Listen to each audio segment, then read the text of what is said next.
Vətən müharibəsindən sonra Xocalının Əsgəran qalası yaxınlığında aşkar olunan kütləvi məzarlıqlar torpaqlarımızın işğalı, habelə Xocalı soyqırımı zamanı Azərbaycanlıların Ermənistan hərbiçiləri tərəfindən amansızlıqla qətlə yetirildiyinin əsaslı şəkildə sübut edir.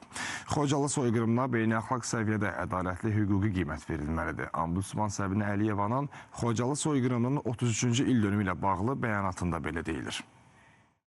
Tərəfimizdən dəfələrlə müraciət olunmasına baxmayaraq, Ermənistan 1-ci Qarabağ müharibəsi zamanı itkin düşmüş 4000-ə yaxın Azərbaycanlının taleyinin müəyyənləşdirilməsi istiqamətində hər hansı ciddi tədbir görməməkdən, habelə işgəncələrə məruz qoyulmaqla qətlə yetirilmiş soydaşlarımızın bastırıldığı kütləvi məzarlıqlar barədə dəqiq məlumatları verməkdən boyun qaçırır. Beynəlxalq təşkilatlar, dünya dövlətləri bu soyqırımı cinayətinə biganə qalmamalı.